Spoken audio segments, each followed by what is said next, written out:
નમો અરિયંતાણમ નમો નમો આયર્યાણમ નમો વજ્જાયાણમ નમો લોહે સૌવસાઉણમ એસો પંચ નમુકારો સૌવ પાવપણાસણો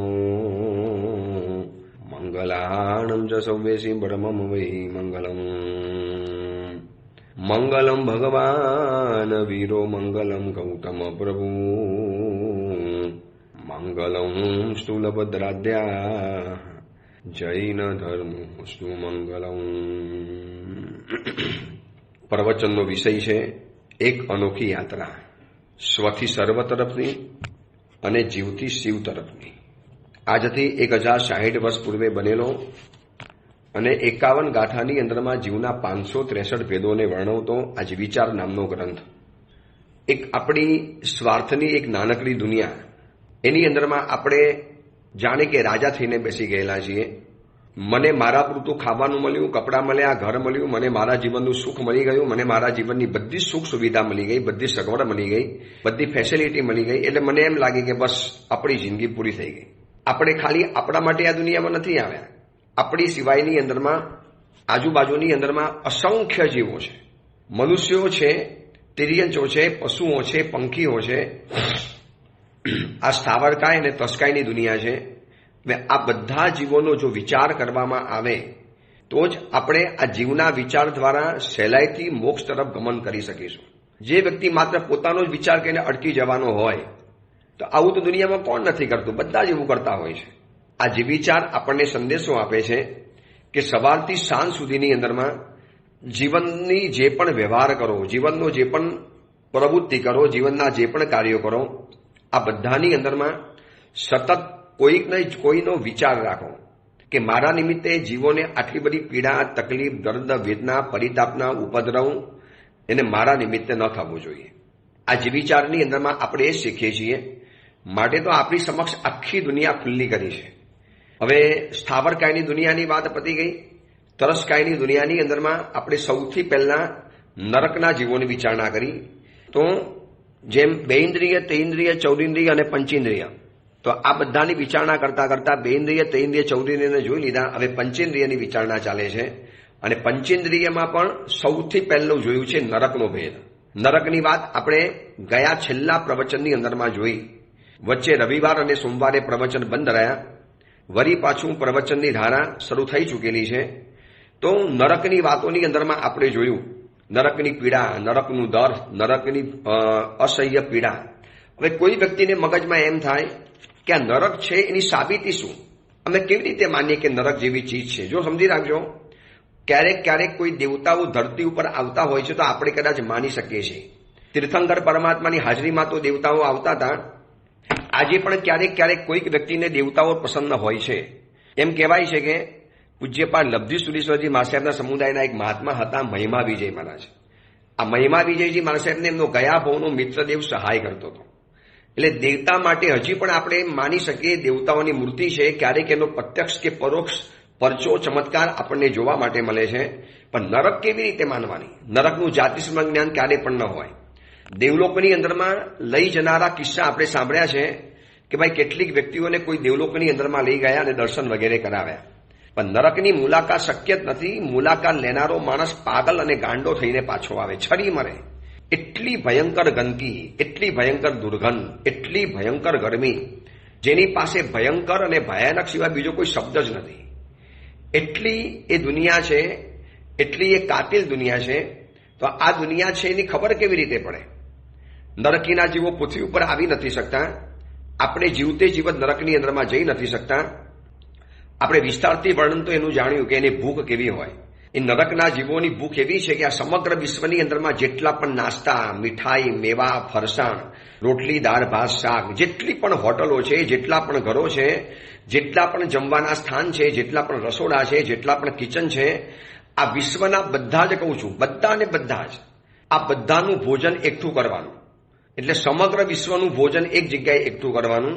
અને નરકના એક જીવને એક વખત ખવડાવી દેવામાં આવે, બધું તો ખાઈ જાય તોય એમ કે હજી પણ લાવો, હજી પણ લાવો, હજી પણ મારે ખાવું છે. આટલી બધી ભૂખ હોય. હવે વિચારી લેજો, ગમે એટલા ભાવતા ગુલાબજાંબુ હોય કે ગમે એટલા ભાવતા રસગુલ્લા હોય કે શ્રીખંડ કે કોઈ પણ જાતની મીઠાઈ હોય, અને 2 વાડકા કે 4 વાડકા ખાધા પછી શ્રીખંડનો પણ ઓડકાર આવી જાય, ભાઈ હવે નહીં ચાલે. કેમ ભાઈ, તને બહુ ભાવતો હતો ને? ભાવતો તો બરોબર છે, પણ આજનો કોટા પૂરો થઈ ગયો, હવે વધારે નહીં ખવાય, વધારે ખાઈશ તો ઉલટી થઈ જશે. ગમે એટલી ભાવતી મીઠાઈ હોય, અરે 10 ટુકડા કે 15 ટુકડા, કોઈ વળી એવો હોય તો કદાચ 20 ટુકડા કે 25 ટુકડા ખાઈ શકે, વધારે તો નહીં. પણ આ સમગ્ર વિશ્વની અંદરમાં જેટલી પણ મીઠાઈ, જેટલા પણ ફરસાણ, જેટલા પણ મેવા, જેટલા રોટલી, દાળ, ભાત, શાક, રોટલા, ભાખરી, થેપલા, દસમી, ઉત્તપ્પા, પોતૈયા, જે પણ વેરાયટી ગણો, જેટલી પણ દુનિયાની અંદરમાં ખાવાની આઈટમ છે, હોટલોમાં રહેલી, કિચનોમાં રહેલી, લોકોના ઘરમાં રહેલી, અન્નના ભંડારોની અંદરમાં રહેલી, ગોડાઉનમાં રહેલી, આ બધી જ એકઠી કરવાની સમગ્ર વિશ્વની. અને નરકનો એક જીવ એક ટંક ખાય છતાં પણ એને એમ થાય કે હજી પણ મારા માટે લાવો ને હજી પણ મારે ખાવું છે. કદાચ અસંખ્ય વિશ્વના ભોજનને એકલો ખાઈ જાય એટલી બધી ભયંકર ભૂખ લાગે છે. ત્યાં ખાવા શું મળે છે ખબર છે? જ્યારે પણ એને ખાવાની ઈચ્છા થાય એટલે ક્ષેત્રકૃત એવા કોઈ અશુભ પૂતગલો હોય છે જે ભોજન તરીકે બને, એના મોઢાની અંદરમાં જાય. કોઈ કડવું હોય, કોઈ ગરમા ગરમ હોય, કોઈ અસહ્ય તીખાશવાળું હોય. ભોજન નથી હોતું, અશુભ પૂતગલો ભોજન તરીકે બની ઓર ઉલટાની ભૂખ વધારે ઓર એના શરીરની અંદરમાં પીડા વધારે. અને આવું એકાદ વખત નહીં, 10,000 વર્ષ ઓછામાં ઓછા અને 33,000 વર્ષ વધુમાં વધુ. અહીંયા ઘણા કહે છે ને, સાહેબ રાત્રિ ભોજન ત્યાગ મારાથી નહીં થાય, મને બહુ ભૂખ લાગે, મારાથી નહીં રહેવાય, સાહેબ મારે ખાવું જ પડે એમ છે, મને બીજી બાધા આપો, મને બેસનું નહીં ભાવે, મને આમિલ નહીં ભાવે. ચોમાસામાં તમે માસક સમન કરાવો કે સિદ્ધિ તપ કરાવો કે શ્રેણી તપ કરાવો, ગુરુદેવ આપ કોઈ પણ તપ કરાવો, સાહેબ મને તપસ્યા નહીં ભાવે. અમે કહીએ ભાઈ કરી લે, કઈ વાંધો નહીં આવે. અને ભૂખ્યા રહેવામાં તો માણસની તબિયત સુધરે, ઉલટાનું સારું થાય, કોઈ તકલીફ નહીં સાહેબ. ભૂખ્યાની વાત નહીં, મારાથી ભૂખ સહન ન થાય. રાતના 12 વાગે પણ જોઈએ, 2 વાગે પણ જોઈએ. એટલે જો આ ખાણીપીણીની જે બજારો ખુલી છે, રાત્રિ ભોજનના જે ભયંકર પાપ ચાલે છે, જૈનોના લગ્નોની અંદરમાં જે ભયંકર રાત્રિ ભોજનના તાંડવ ચાલે છે, શિવ શંકર ભગવાનનું તાંડવ તો કાંઈ નથી એની સામે. આ જૈનોના લગ્નોની અંદરમાં જે તાંડવ તોફાન ચાલે, જે ભયંકર મોજ મજા ચાલે, આ બધાનું જ્યારે પરિણામ નરકની અંદરમાં આવશે ને, સમગ્ર વિશ્વનો ખોરાક એક વ્યક્તિ એક ટંકમાં ખાઈ જાય છતાં પણ એને એમ લાગે કે મેં કશું જ નથી ખાધું, અડધી રોટલી બરાબર મેં ખાધું છે. આટલી અસહ્ય નરકની અંદરમાં ભૂખની પીડા સહન કરવાની. ત્યાં કહેવા જશે પરમાધામીને, સાહેબ સહન નથી થતું, આપોને ખાવાનું. તારે પરમાધામી કહેશે કે દોસ્ત, આ તારા પપ્પાનું ઘર નથી, આ તારા પરમ પૂજ્ય પિતાજીનું ઘર નથી ભૈયા, આ યોર ફાધર્સ હોમ નથી, આ તારા પિતાજીનું ઘર નથી. એ તારા પપ્પાના ઘરમાં તારા નાટક ચાલુ હતા. મને નહીં ફાવે, મારે તો ભૂખ્યા નહીં રહેવાય, મારે તો આમ નહીં થાય. અરે સંવત્સરીનું પ્રતિક્રમણ કર્યા પછી પણ ભોજન કરનારા શાવકોને મેં જોયા છે. એના પરિવારના લોકો આવીને કે સાહેબ પ્રતિક્રમણ કર્યા પછી પણ ખાવા જાય. હું એને કહું ભાઈ ન ખવાય સાહેબ, મારાથી નહીં રહેવાય, હું ભૂખ્યો નહીં રહી શકું. મને છે ને તમારે ભોજનની ના નહીં પડવાની, મારે ખાવાનું જોઈએ. અને આજે એવા ઘણા લોકો છે જે લોકોને સમજાવે આવી તપસ્યાઓ નહીં કરવાની, આવા બધા તપસ્યા કરીને શરીર ઘસી નહીં નાખવાના, આવા ભૂખ્યા નહીં રહેવાનું. ખાવાનું શેના માટે મળ્યું? તપસ્યાનો વિરોધ કરે લોકો, નાનકડા છોકરાઓ 28 કરે એનો વિરોધ કરે. હમણાં સુરતની અંદરમાં એમ કહેવાય છે કે 5 થી 5.5 વર્ષના છોકરાએ 16 ઉપવાસ કર્યા, 15 થી 16 ઉપવાસ 5 વર્ષની ઉંમરની અંદરમાં. તો કેનારા એમ પણ કહેતા હતા કે આ બાળક ઉપર અત્યાચાર કહેવાય. આવી રીતે ભૂખ્યો રખાતો હશે બાબા, એ છે ને નરકની અંદરમાં જશે ત્યારે એને અસંખ્ય વર્ષ ભૂખ્યા રહેવાનું છે. એની સામે અહીંયા સ્વેચ્છાથી ભૂખ્યો રહે છે તો આવતીકાલે પુણ્ય એવું બંધાશે ક્યારે અન્ન પુણ્ય ક્યારે એના વિરોધની અંદરમાં નહીં આવે. આ નરકના દુઃખોનું જો વર્ણન સાંભળીએ ને માણસ પગથી માથા સુધી ધ્રુજી જાય, આખો નાકો કંપવા માંડે, જાણે કે મેલેરિયાના તાવની અંદરમાં શરીર કેવું કંપે, કેવું ધ્રુજે એવું એનું શરીર બની જાય. એટલી ભયંકર ધ્રુજારી શરીરમાંથી છૂટી જાય, એટલી પીડા છે નરકની. અને કોઈ કેમ કે ગુરુદેવ નરક છે ખબર કેવી રીતે પડે, સાબિતી શું? એને એક જ સમજાવવાનું કે દોસ્ત, આપણે બુદ્ધિથી વિચારીએ કે નરક જેવું કંઈક તો હોવું જોઈએ. કેવી રીતે? ધારો કે આ આપણી જે ધરતી ઉપર છે ને, એક વ્યક્તિએ 1 જણાનું ખૂન કર્યું, એક વ્યક્તિએ 10 જણાનું ખૂન કર્યું, એક વ્યક્તિએ 100 જણાને મારી નાખ્યા, નિર્દોષ જીવોને મારી નાખ્યા, હેસી નાખ્યા. હવે જ્યારે એ લોકોની આ અપરાધની દુનિયા જ્યારે બહાર આવવાની, પકડાવાના, આજે બને છે ને એવા સિરિયલ કિલર માણસો હોય, એવા કેટલાક ખૂની માણસો હોય, એવા કેટલાક સોપારી લઈને લોકોને મારી નાખનારા જીવો હોય છે. આ બધાના જ્યારે ભાંડા ફૂટે છે, 100 જણાને માર્યા હોય, 1000 જણાને માર્યા હોય. એમ કહેવાય છે યુગાન્ડાના ઈદી અમીને 5 લાખ કરતા પણ વધુ વ્યક્તિઓને ખતમ કરી નાખેલા પોતાના શાસન દરમિયાન. એટલો ભયંકર ક્રૂર અને રાક્ષસ સમાન આ વ્યક્તિ હતો ઈદી અમીન યુગાન્ડાનો, જેને બધા ગુજરાતીઓને પહેરેલે કપડે ભગાડ્યા યુગાન્ડામાંથી. એટલો કારો કેર વર્તાવેલો. હવે આ વ્યક્તિએ 5 લાખથી વધુ વ્યક્તિઓને ખતમ કર્યા. એમ કહેવાય છે કે ઈરાનની અંદરમાં રહેલા કેટલાક સરમુખત્યાઓને લાખો માણસોને ખતમ કરી નાખ્યા છે. ઈરાકની અંદરમાં રહેલા સદામ હુસેન હતા, એને પણ એવા કેટલાઓને ખતમ કર્યા છે. અત્યારે પણ એવા તાનાશાહી શાસકો છે જે રોજની પોતાનું શાસન ચલાવવા માટે જાણે કે અમરપટ્ટો લખાવીને આવેલા છે. કેટલી વ્યક્તિઓને સોપારી આપીને મરાવી નખાવતા હશે. ચલો, આ બધાનો ગુનો જ્યારે પકડાયો, જે વ્યક્તિ 1000 જણના ખૂન કર્યા હોય કે જે વ્યક્તિએ 1 જણાનું ખૂન કર્યું હોય, તો અહીંની જે ગવર્મેન્ટ છે ને, બહુ તો એને ફાંસી આપે, પણ કેટલી વાર આપશે? 1 વખત. એને 1 જ વાર મોત મળી શકશે. તો બાકીના ખૂનની સજા કઈ? બાકીના ખૂનની સજા નહીં મળવાની? અરે જરૂર મળવાની. નહીં કેમ મળવાની? બસ એના માટે કુદરતે બનાવી છે આ નરક. અહીંયા તો તમને એક હત્યાનું પાપ લાગી ગયું, ફળ મળી ગયું ફાંસી તરીકે. બાકી છે તમારી 99 હત્યાનું જે ફળ બાકી છે એ તમારે નરકમાં જઈને ભોગવવાનું.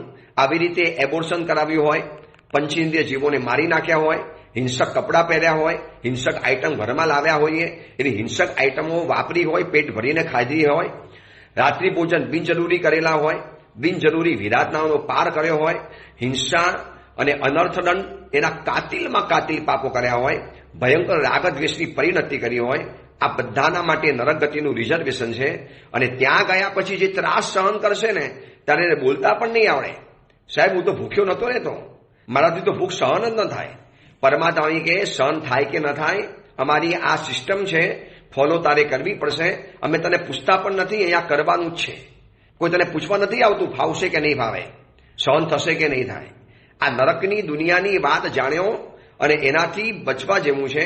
વરના જો મારી તમારી એકાદ ગલતી થઈ ગઈ, એકાદ ગલતી, મોજ મજા કરવાની અંદરમાં ગયા વધુ પડતી, તો ઓછામાં ઓછા 10,000 વર્ષ અને વધુમાં વધુ 33 સાગરોપમની આ નરકની જે પીડા સહન કરવી પડશે ને, ભૂખ અસહ્ય, એટલી બધી ગંદકી, એટલા બધા વિષ્ટાઓ પડેલી હોય, એટલી બધી વોમિટ અને લોહીના અને પરુઓના તો આખા સમંદર ઉછળતા હોય. એ નરકના જે વર્ણન આવે છે, એ શ્રોતાજનો નરકના દુઃખો સાંભળતા હૈયા થરથરે. એક સજ્જાઈ આવે છે, હે ગુણવંતા, એ સાંભળીને ધર્મના માર્ગે ચડો. એમ લખ્યું છે કે ભાઈ આ નરકના દુઃખો જાણ્યા પછી તમારા શરીરમાં ધ્રુજારી આવી છે, 500 જોજન ઉછાળે છે, પછી પટકી ભોંય પછાડે છે, પછી પરમાધામી તેહને મારે છે. એને મારી નાખે, ખતમ કરી નાખે, ટુકડા કરી નાખે, નાક કાપી નાખે, આંખ કાઢી નાખે, શરીરમાં મીઠું મરચું ભભરાવી લે, પાપડની જેમ અગ્નિ ઉપર શેકે, વૈતરણી નદીની અંદરમાં ફેંકીને, પછી આકાશની અંદરમાં અદ્ધર ઉછાળે, ભાલાની અંદરમાં આખો નાખો પરોવી લે, વળી પણ શરીરના ટુકડા થઈ જાય, લોહીના ઢગલે ઢગલા થતા જાય, પાણીની તરસ અને પેટની ભૂખ, જેની સામે અસહ્ય શબ્દ પણ નાનો પડે. એટલી કાતિલ ભૂખ છે, એટલી બધી ભૂખ છે, ભયંકર ભૂખ છે કે તમે દુનિયાભરના પાણી પીવડાવી દો, બધી જ નદીઓ, બધા સમંદર, બધા સરોવર, બધા જ કુવા, બધા જ માટલા, બધું જ ફ્રીજ, જ્યાં જ્યાં પણ પાણીનું એક ટીપું છે, આ બધું જ એક જગ્યાએ એકઠું કરવાનું. સમગ્ર વિશ્વનું બધું પાણી એક જગ્યાએ એક કરવાનું. લાખોના લાખો ઘન મીટર પાણી થાય. આ બધું જ પાણી એક જ ઘૂંટડાની અંદરમાં પી જાય. અને હજી પણ કે હજી લાવો ને પાણી, હજી લાવો ને, આટલી બધી તરસ હોય છે. અને આપણે ભૂલી જઈએ છીએ પાણીપુરી ખાતા, રોડ ઉપર અભક્ષ ખાતા, રોડ ઉપર કંદમૂળ ખાતા, રોડ ઉપર પિઝા અને બર્ગર ખાતા, રોડ ઉપર શરાબનું પાન પીતા, રોડ ઉપર નોનવેજ આઈટમો ખાતા. અરે કહેતા પણ શરમ આવે કે જૈન પરિવારોની અંદરમાં નોનવેજ 2 રોકટોક આગળ વધી ચૂકેલું છે. અંડા પણ ખવાય, ઈંડા પણ ખાય છે શરીરની શક્તિ માટે. મૂળા અને ગાજરિયા ખાવાના, શરીરનું તેજ વધારવા માટે, શરીરની ઇમ્યુનિટી પાવર વધારવા માટે. દોસ્ત, અહીંયા તો કદાચ વધી પણ જશે, કદાચ, પણ એ બધો પાવર નરકની અંદરમાં જે નીકળી જવાનો છે ને, ચીસ પાડે છે, પોકાર પાડે છે, કરગરે છે, પગમાં પડે છે, પરમાત્માની લાત મારીને ફૂટબોલની જેમ ફેંકી દે છે. તારે આપણું શું અસ્તિત્વ? અહીંયા ઝઘડા કર્યા, વેર બાંધ્યું, અહીંયા મારામારી કરી, આની સાથે નહીં બોલું ને, આની સામે નહીં જોઉં ને, આની સાથે આમ કરીશ. ભાઈ, આ નરકની અંદરમાં ભલભલાની શાન ઠેકાણે આવી જાય. ગમે એટલો માનવી હોય, ગમે એટલો અહંકારી હોય, ઘમંડી હોય, ગમે એટલો દુનિયાનો બેતાજ બાદશાહ હોય, ભલે ને સુપર પાવર બનીને ફરતા હોય, પણ એ બધાની ચરબી કે બધાની હોશિયારી નીકળી જાય છે નરકની અંદરમાં. માટે જ માનવું પડે કે આ નરક જેવી કોઈ ચીજ છે તો બાકીના 99 ખૂન ક્યાં જવાના? બાકીના 999 ખૂનની સજા એને કોણ આપવાનું? અને જો સજા ન જ મળવાની હોય તો બધા ખૂન કર્યા કરે, બધા અપરાધ કર્યા કરે. સજા મળે છે, બધાને મળે છે અને એક સરખી મળે છે, અને એ જગ્યાનું નામ છે નરક. આ નરકની અંદરમાં આપણે એક વખત નહીં, અસંખ્ય વખત જઈને આવ્યા છીએ કદાચ, પણ આપણને યાદ નથી આવતું, કારણ કે નરકનું ક્યારે જાતિસ્મરણ જ્ઞાન ન થાય. તો આ નરકની પીડા તો આપણે 2 દિવસથી જોઈ. પરમાત્માને એક જ પ્રાર્થના કરવાની કે પ્રભુ બાકી બધી સજા આપજો, પ્રભુ પ્લીઝ નરકની અંદરમાં નહીં મોકલી દે. પ્રભુ સહન નહીં કરી શકું. અહીંયા નાનકડું પણ ગરમી પડે તો પંખો અને એસી યાદ આવતું હોય છે, તો નરકની અંદરમાં કેવી રીતે ગરમી સહન કરીશું? હમણાં ઉપધાનની જ્યારે વાત કરીએ ને, આ પ્રવચન સાંભળનારાને હું બતાવી દઉં કે લગભગ આ વખતે અમારી નિસરાની અંદરમાં સુરતમાં મહાવીર ધામ જૈન સંઘની અંદરમાં ઉપધાન કરવાનું આયોજન લગભગ નક્કી જેવું છે, પણ સમર વેકેશનમાં કરાવશું, જેમાં નાનકડા છોકરાઓ, યુવાનો આ બધા ફ્રી હોય, માતા પિતા પણ ફ્રી હોય, વેકેશનનો સમયગાળો હોય. તો વૈશાખ સુદ આઠમ એટલે કે તારીખ પ્રમાણે જોઈએ તો 24 એપ્રિલે પહેલો પ્રવેશ, 26 એપ્રિલે બીજો પ્રવેશ. આ રીતે ઉપધાન કરાવવાની વિચારણા કરી છે. ચૈત્ર સુદ આઠમના પહેલો પ્રવેશ, ચૈત્ર સુદ દસમના દિવસે બીજો પ્રવેશ. વૈશાખ સુદ મિચ્છામિનુકુળમ, વૈશાખ સુદ આઠમના પહેલો પ્રવેશ અને વૈશાખ સુદ દસમના દિવસે બીજો પ્રવેશ. હવે આ પ્રવચન સાંભળનારા હું જ્યારે એ વખતે આમંત્રણ તમને આપીશ, સ્પેશિયલી ઓડિયો કહીને જ્યારે મોકલાવીશ કે આવો કરો ઉપધાન, સરસ મજાનો પ્રવચનનો સિલેબસ ચાલશે. એક 45 દિવસની આખી એક ક્રેશ કોર્સ. તમારા હૃદયની અંદરમાં જીન શાસન પ્રત્યેનો અહોભાવ અનેક ગણો વધી જાય અને જીન શાસનના કેટલાક સદાબહાર તત્વો જાણવા માટે મળી જાય. આ બધી જ વાતો ઉપધાન દરમિયાન ભરચક ટાઈમ મળે. સવારે પણ 2-3 કલાક પ્રવચન થાય, બપોરે 1 કલાક પ્રવચન થાય, પછી દેવવંદન, 100 લોકશ્લોક આવશ્યક, 100 ફમાસના, 20 બાંધી માલા, 2 ટાઈમ પ્રતિક્રમણ, 3 દેવવંદન, પડેલેહણ કરવાનું. સતત ને સતત આ બધી આરાધનામય બનીને ઉપાસેમાં ગુરુકુલવાસની અંદરમાં રહેવાનું. હવે જ્યારે અમે વાત કરીએ ને આવા ઉપધાનની, સાહેબ સમર વેકેશનમાં તો કેટલી બધી ગરમી હોય, કેવી રીતે મારો દીકરો કરવા માટે આવશે ઉપધાન? વાહ, ઉપધાન કરવા માટે ગરમી લાગે છે અને તમારો દીકરો બહાર ક્રિકેટ રમે બપોરે 3 વાગે 4 વાગે, તારે એને ગરમી નહીં લાગતી હોય? એવા દીકરો બચારો રેપ ઝેપ થઈ ગયો હોય, થાકીને લોથ થઈ ગયો હોય. ઉલટાની મમ્મી કે જાઓ બેટા બહાર રમવા જાઓ, અને દીકરો કે મમ્મી ઉપધાન વખતે તું એમ કહેતી હતી કે ગરમી લાગે, તો હવે મને બહાર ગરમી નહીં લાગે? ઉપધાન કરવા છે તારે ગરમી, અને દીકરાને રમવા જવું તારે ગરમી ગાયબ. વાહ, એટલે મન ભાવે તારે ગરમી લાવી શકે અને મન ભાવે તારે ગરમીને ગાયબ કરી શકે. આવો જાદુ હોય છે મમ્મીઓ પાસે. હવે એ સમયની અંદરમાં આપણે નરક યાદ આવશે કે કેટલી બધી અસહ્ય, પારાવાર, ભયંકરમાં ભયંકર કક્ષાની ગરમી સહન કરીને આવ્યો છું. સમગ્ર વિશ્વના બધા જ પંખા, સમગ્ર વિશ્વના બધા જ એસી, સમગ્ર વિશ્વનો બધો જ બરફ, સમગ્ર વિશ્વની ઠંડક થાય એવી બધી જ વસ્તુઓ એક જગ્યાએ ભેગી કરો અને એમાંથી જે ઠંડક પેદા થાય એ ઠંડકના એક નરકના જીવને લાવીને મૂકી દેવાનો.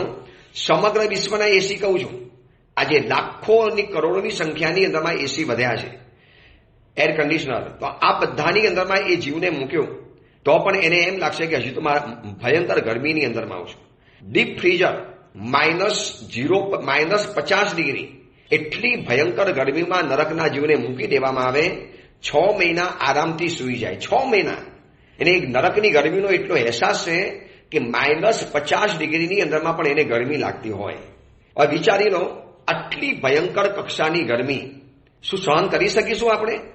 અને અહીંયા ઉપધાનની અંદરમાં બધા નખરા આવે, મારે પાણી વહેલું જોઈએ, મને ટોયલેટ બાથરૂમ નહીં ફાવે. એવું મેં જેટલાને ઉપધાનની વાત કરીએ ને, શું કે સાહેબ બધું બરોબર છે, પણ છે ને ઉપધાનમાં ટોયલેટ બાથરૂમની બહુ રામાયણ થાય. સાહેબ આ બધું ડર્ટી લાગે. બાળકામાં કરવાનું, પછી બાળકો ઢાંકીને મૂકવા જવાનું, ઉપર ભૂસું નાખવાનું, પછી ભંગી આવીને સાફ કરી જાય. આ બધું કેવું ઓકવર્ડ છે, કેવું વિચિત્ર છે. ભાઈ આ નરકની અંદરમાં તો આનાથી વધારે ભયંકર ઓકવર્ડ છે ને વધારે વિચિત્ર છે. અહીંયા તારે કર્મ નિષ્ઠા માટે કરવાનું છે, આરાધના માટે કરવાનું છે, ત્યાં કરીને કશો ફાયદો પણ નથી થવાનો.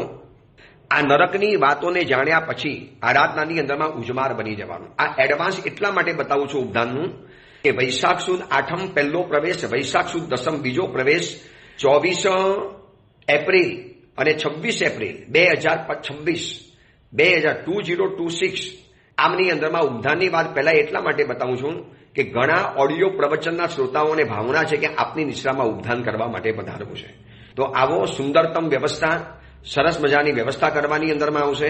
મહાવીર ધામનો શ્રી સંઘ છે સુરતના વિશ્વની અંદરમાં, અને સમર વેકેશનમાં છે એટલે પૂરા પરિવાર સાથે આવવાનું, ફૂલ ફેમિલી સાથે આખો પરિવાર ઉદ્ધાન કરવા માટે આવે. ત્યારે આવા નરકના અને નિગોદના દુઃખોથી આપણે છટકી શકીશું, આપણે બહાર રહી શકીશું. વરના કોણ બચાવશે? કોણ આપણો હાથ પકડશે? એક વખત આ નરકની અંદરમાં જઈ આવ્યા ઓછામાં ઓછા 10,000 અને વધુમાં વધુ 33,000, 33,000. તો આ રીતે આપણે આ નરકની આખી વાત બતાવી. એટલે પંચેન્દ્રિયની જે વાત શરૂ કરેલી હતી, 2 ઇન્દ્રિય, 3 ઇન્દ્રિય, 4 ઇન્દ્રિય પતી ગયું. એમાં પહેલી વાત આપણે કરી છે નરકની વાત. નરકના જીવોના ભેદ જોયા. 7 પર્યાપ્તા અને 7 અપર્યાપ્તા બરાબર નરકના 14 ભેદ થાય. બસ આ નરકમાંથી આપણે બહાર નીકળીએ, કાયમ માટે નરકમાંથી બહાર નીકળી જઈએ. નરકમાં ક્યારે જવું પણ ન પડે. શ્રી કૃષ્ણ રાજા વગેરે જેવા રાજાઓ હતા, નરકનું આયુષ્ય બંધાઈ ગયું, નેમનાર ભગવાને રસ્તો બતાવ્યો તો નરકનું આયુષ્ય તોડી પણ જાણ્યું. કેટલા ઉત્કૃષ્ટ ભાવે આરાધના કરી હશે કે નિકાચિત થયેલું નરકનું કર્મ એ પણ તૂટી ગયું, અથવા તો અબાધા કાળની અંદરમાં ખતમ થઈ ગયું. તો આ બધી તાકાત છે ધર્મ તત્વની. એટલા માટે આ જીવિચાર આપણને સમજાવે છે કે એવી કોઈ પણ ભૂલ ન થઈ જાય આ જીવનની અંદરમાં. અતિશય ક્રોધ, અતિશય રાગ, અતિશય દ્વેષ, એવા કોઈ ભયંકર કક્ષાના રાગ, દ્વેષ અને હિંસાના તાંડવો રચાવ્યા અને એની અંદરમાં જો આયુષ્યનો બંધ પડી ગયો તો મરીને સીધા જવાનું છે નરકની અંદરમાં. આર્ત ધ્યાનથી તિર્યંજ ગતિમાં જવાય અને રૌદ્ર ધ્યાન દ્વારા મરીને નરક ગતિમાં જવાય. અટ્ટેન તિર્ય ગઈ રૌદ્ર જાણે ન ગમઈ નરયમ.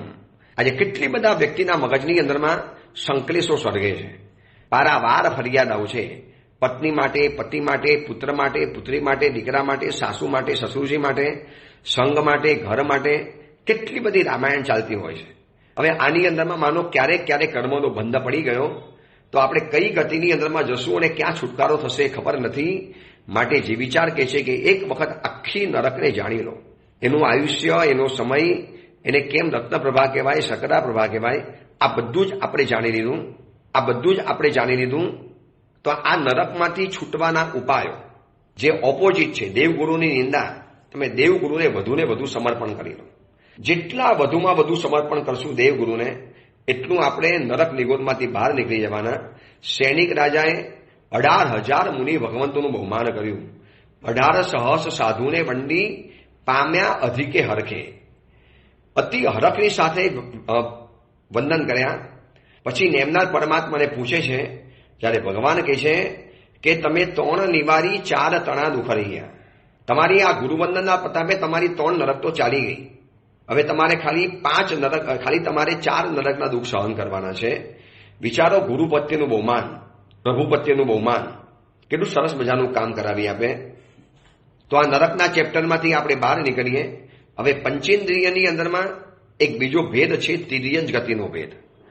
આ નરકની વિસ્તારથી વાતો આપણે જાણી લીધી. વધુ વિસ્તાર કરેલો ગૌતમ પૃચ્છા ગ્રંથની અંદરમાં. જેને સાંભળ્યું હશે એને ખબર હશે કે એની અંદરમાં આપણે જે બધી વિચારણા કરી લીધેલી હતી. હવે આવે છે તિર્યંજ. તો તિર્યંજની અંદરમાં પણ પંચેન્દ્રિય તિર્યંજના પણ 3 ભેદ આવે છે, જલચર, સ્થળચર અને ખેંચર. નરકના 14 ભેદ, પર્યાપ્તા અને અપર્યાપ્તા. 7 નરક, પર્યાપ્તિ, અપર્યાપ્તિ. આ નરકના હિસાબે. નારકીના જીવો તો અસંખ્ય છે, પણ નરકના 14 ભેદ થયા. હવે તિર્યંજ ગતિના 20 ભેદ છે. તો એના મુખ્ય 3 ભેદ. પંચેન્દ્રિય તિર્યંજ, 5 ઇન્દ્રિય છે, પણ તિર્યંજ ગતિની અંદરમાં જન્મ લીધો છે. એટલે કે કૂતરા, ગાય, ગધેડા, બલાડા, પોપટ, મેના, પંખીઓ, જેટલા પણ બર્ડ્સ, જેટલા પણ એનિમલ્સ, જેટલા પણ કૂતરા વગેરે દેખાતા હોય, આ બધા જ પંચેન્દ્રિય તિર્યંજની અંદરમાં આવે છે. પંચેન્દ્રિય તો મળી ગઈ, સાંગોપાંગ મળી ગઈ, પરંતુ કોઈ ભવની અંદરમાં કરેલી એવી વિરાટના કે જેના કારણે એનો જન્મ થયો છે આવા ઝૂંપડપટ્ટીની અંદરમાં. શું કરશે? ચોમાસામાં બુકે બનાવશે, છત્રીઓ બનાવશે, પછી ચોકલેટ વગેરે બનાવશે, લોકોને વેચશે અને એમાંથી પોતાનું ગુજરાન ચલાવી લેશે. વિચારજો કેટલી હદે આ દુનિયાની અંદરમાં કોન્ટ્રાવર્સી ચાલે છે. તો આવા બધા નરકના દુઃખોથી બચવું હોય તો આ ભેદોને જાણવા પડશે, જલચર, સ્થળચર અને ખેચર. તો જલચરની અંદરમાં પાણીની અંદરમાં રહેનારા જીવો આવે. જેટલા પણ પાણીમાં રહેનારા જીવો છે, સાપ છે, કાચબો છે, અરસ્યો છે, અજગર છે, આ બધા પાણીમાં રહેનારા આવે છે. પછી જલ બિલાડી કહેવાય, પછી માછલા વગેરે છે, મગરમચ્છ છે. એટલા ભયંકર મોટા મગરમચ્છ હોય છે, આખું નાખું વહાણ કરી જાય, આખું નાખું શીપ પોતાના પેટમાં ઉતારી જાય.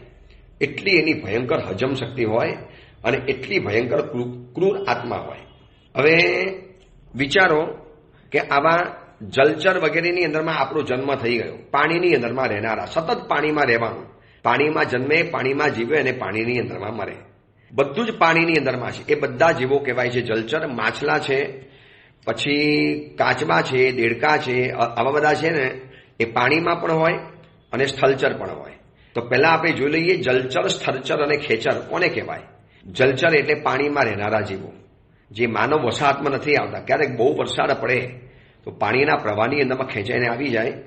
પણ હું તો મારા ગામની અંદરમાં, મને એક ભાઈ મળ્યા હતા, મને કહેતા હતા કે સાહેબ હું તો મારા ગામની અંદરમાં એટલી બધી જીવદયાની વાતો બતાવી દઉં છું કે આવા જેટલા પણ જલચર જીવો હોય, આવા જેટલા પણ સ્થળચર જીવો હોય, ખેચર જીવો હોય, આ બધાને મારા તરફથી અભયદાન. ગામની અંદર બધાને સમજાવું કે આવી જીવોની પીડા નહીં કરવાની, આવું નહીં કરવાનું. તો સૌથી પહેલા આવ્યું જલચર, પાણીમાં રહેનારા, સ્થળચર એટલે કે જમીન ઉપર રહેનારા, અને ખેચર એટલે આકાશની અંદરમાં ઉડનારા. આકાશની અંદરમાં જલચર ચતુષ્પદ હોય. જલચરમાં ઉર પરિસર પણ આવે અને ખેચરમાં ભુજ પરિસર પણ આવે. ચતુષ્પદ એટલે 4 પગે ચાલે, એને ચતુષ્પદ કહેવાય. જેમ ગાય છે, ઘોડો છે, બળદ છે, આ બધા ચતુષ્પદ કહેવાય. સ્થળચર એટલે આકાશની અંદરમાં પોતાની પાંખ દ્વારા ઉડે. સ્થળચર એટલે જમીન ઉપર રહેનારા. જમીન ઉપર રહેનારા જીવો, જેટલા પણ આ મનુષ્યો છે, જે બધા જીવો છે, બધા જમીન ઉપર રહેનારા હોય છે. અને ખેચર એટલે આકાશની અંદરમાં ઉડનારા, આકાશની અંદરમાં ઉડ્ડયન કરનારા, પોતાની પાંખ દ્વારા અનંત આકાશની અંદરમાં ઉડ્ડયન કર્યા કરે. તો આવા 3 પ્રકારના જીવો છે. એમાં આપણે સૌથી પહેલા જોવા છે જલચર. સ્થળચરના 3 ભેદ, ચતુષ્પદ, ઉદ પરિસપ અને ભુજ પરિસપ. ખેચરનો કોઈ ભેદ નથી અને જલચરનો કોઈ ભેદ નથી. પણ સ્થળચરના 3 ભેદ આવ્યા, ચતુષ્પદ, ઉડ પરિસપ અને ભુજ પરિસપ. 5 પગ છે, પણ એને કુદરતે એ લોકોની રચના અલગ બનાવી છે. તો આપણે પહેલા વિચારવું છે પંચેન્દ્રિય તિર્યંચ જીવો. તો આ પંચેન્દ્રિય તિર્યંચ જીવોની અંદરમાં શું શું આવી શકે છે? સમુદ્રી ગાય આવે, પછી કાચવા આવે, પછી ઘા એટલે મગરમચ્છ જેવા એક જીવો આવે છે, ઘા, પછી મગરમચ્છ. આ બધા જીવો આવે છે જલચરની અંદરમાં આવે, જે પાણીમાં રહેનારા જીવો છે. પાણીમાં પડ્યા રહે, અસંખ્ય સમય પાણીની અંદરમાં પડ્યા રહે. એને ભોજન પણ પાણીમાંથી મળી જાય, એને શરદી પણ ન થાય. આપણા જીવો તો અડધો કલાક પાણીમાં પલટી ગયા ને ઘરે આવીને સીધી શરદી શરૂ થઈ જાય. એમાં 4 દિવસના વ્યાખ્યાન જાય. 5મા દિવસે આવે, કેમ ભાઈ વ્યાખ્યાનમાં નતા દેખાતા? સાહેબ અહીંયા જ હતો. કેમ? પછી તકલીફ? મને કે સાહેબ બીમારી આવી ગઈ ને. હવે બીમારીની અંદરમાં એના શિષ્ય છે, એ તૈયાર થયેલા છે, છતાં પણ નહીં, મારે જ જવું પડે. બસ આવી બધી જે બીમારીઓના બહાના કાઢવાના અને આ બધું જે કાઢવાનું, આ બધાની અંદરમાં પંચેન્દ્રિય તિર્યંચ ગતિમાં ન જવાનું મળે ને એનું ખાસ સાવધાન રહેવાનું. તો પાણીની અંદરમાં રહેનારા જીવો, માછલા, જેને ક્યારે પણ શરદી ન થાય અને આપણા જેવાને વારે તહેવારે શરદી થઈ જાય. તો આ બધા જીવોની દુનિયા છે અને આ જીવોને આપણે બચાવવાના છે. પાણીની અંદરમાં રહેલા જીવો કોણ હોય, કેવા હોય, શું હોય, એની જૈના કેવી રીતે થાય, એ બધી વાત આપણે આવતીકાલે વિચારીશું. આવતીકાલે આપણે આ ચેપ્ટરને આગળ વધારીશું. પણ આ જીવિચારના પ્રવચનો ખાસ લોકોને મોકલાવો. વર્તમાન સમયની અંદરમાં જેટલી પણ યુવાન કન્યા છે, યુવાન પુત્ર વધુઓ છે, યુવાન દીકરાઓ છે, આ બધાને જીવિચારની ગતાગમ નથી. એટલે ઘરમાં કેવી રીતે રહેવાય, કેવી રીતે વ્યવહાર કરાય, કેવી રીતે જીવોને બચાવવાનું મિશન ચલાવાય, એની લગભગ સમજણ નથી હોતી. તો આ નવા જીવોને આ બધી સમજણ આપવા જેવી છે અને એના દ્વારા એના જીવનની અંદરમાં કોમળતા પેદા થાય, ચિત્તની કોમળતા પેદા થાય, જીવોને બચાવવાનું કામ કરે. એ પણ લાભ આપણને જ મળે છે. એટલે એ અંગેની બીજી વિશેષ વાત આપણે આવતીકાલે કરીશું.